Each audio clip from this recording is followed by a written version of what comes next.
2017-18 ये वो टाइम था जब पबजी और उफ बीजीएमआई का क्रेज राइज इंडिया में हो रहा था। As a normal player omega भी कैजुअल गेमिंग करता था, पर धीरे धीरे उसका इंटरेस्ट बढ़ने लगा। फिर ओमेगा ने एक पेड टूर्नामेंट में पार्टिसिपेट किया। तो जैसे कि उसने पेड टूर्नामेंट में पार्टिसिपेट किया तो उसकी टीम ने पोडियम फिनिश कर दिया था। कैजुअल टीम क्लासिक प्लेयर ने पोडियम #5 आ गए वो लोग। तो मैंने कहा अगर मेरे पे इतना पोटेंशियल है तो मैं क्यों ना एक सीरियस टीम बना के फिर से स्पोर्ट्स में ट्राई करूं। तो ओमेगा जुड़ गया फिर एक सीरियस टीम बनाने में। आइए पढ़ते हैं हम कैसे साहिल झाकड़ एक द ग्रेट ओमेगा बना, कि फुल स्टोरी, उसके लाइफ लेसन्स आप भी जानिए, आप कैसे अपने गेम प्ले में इससे इंप्रूव कर रहे हैं, कहाँ आप मिस्टेक कर रहे हैं। आइए बढ़ते हैं ओमेगा की बायोपिक की तरफ। Let's begin guys. जैसा कि आप जानते हो ओमेगा को बचपन से ही पीसी गेमिंग का बहुत शौक हुआ करता था, पर ओमेगा को वो किक नहीं मिली थी जो उसे पबजी में आके मिली। फिर लाइफ की साइकिल घूमी और ओमेगा के दोस्त ने बोला कि एक नया गेम आ रखा है जिसका नाम है पबजी मोबाइल, क्यों ना हम उसको ट्राई करें। तो ओमेगा ने भी कहा लेट्स बिगिन। ओमेगा के अंदर एक खास क्वालिटी पहले से थी, उसके अंदर लीडरशिप क्वालिटी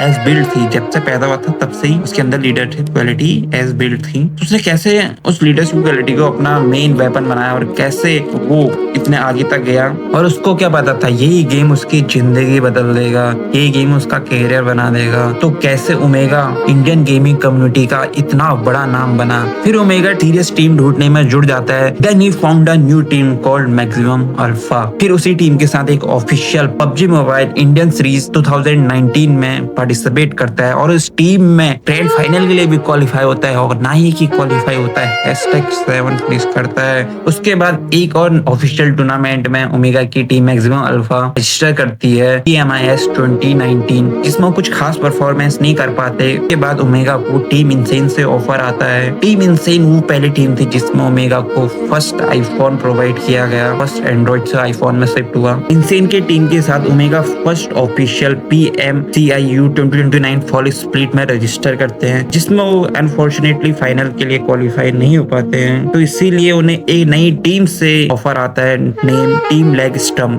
उसमें भी उनकी परफॉर्मेंस ठीक ठाक ही होती है।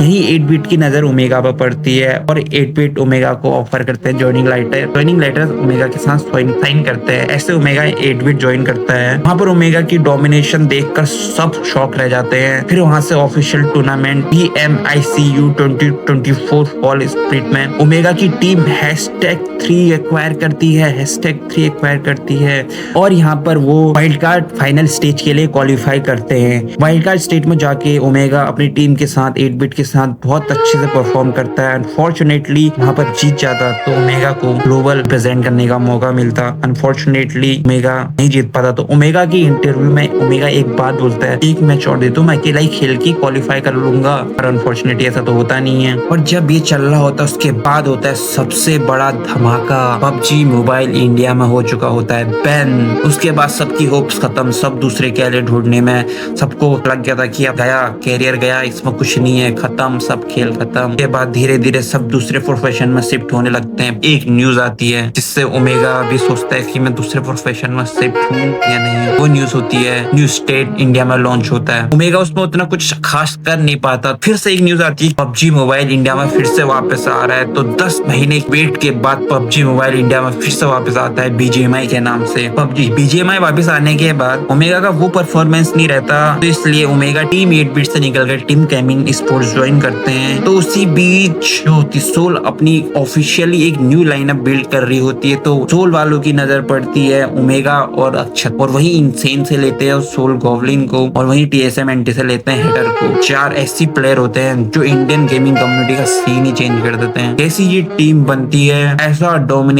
डोमिनेशन जो आज तक किसी ने देखा ना हो। टीम सोल पहला अपना ऑफिशियल BMPS सीजन 1 खेलती है जिसमें वो चैंपियनशिप बनते हैं और इंटरनेशनल का स्लॉट एक्वायर करते हैं। पर फिर से ओमेगा को पड़ती है दोहरी मार और BGMI जैसे होता है इंडिया में बैन। तो बहुत कंफ्यूजिंग था कि इंटरनेशनल जाएंगे नहीं जाएंगे। बड़ी मेहनत के बाद वो लोग इंटरनेशनल जाते हैं। पबजी मोबाइल वर्ल्ड इंटरनेशनल 2022 में वो लोग जाते हैं, पर अनफॉर्चुनेटली वहाँ कुछ खास परफॉर्मेंस नहीं कर पाते। फिर आफ्टर इंडिया आने के बाद तो सब शौक थे कि क्या होगा। फिर वापस से 10 महीने बाद फिर BGMI बने होता है। पर जब ये 10 महीने बाद टीम सोल फिर से चालू करती है, फिर वो परफॉर्मेंस नहीं आ पाती। टीम के आपसी झगड़े, आपसी मतभेद के कारण फिर से टीम अलग हो जाती है, सोल से अलग हो जाती है। के बाद ये लोग ज्वाइन करते हैं कार्निवल स्पोर्ट की एक 6 महीने 7 महीने के रन के बाद ओमेगा को यहाँ मिलता है सबसे बड़ा झटका, जिसमें BMPS 2024 में ओमेगा को खेलने का मौका नहीं मिलता। के बाद ऑफिशियली ओमेगा चारों प्लेयरों को छोड़ के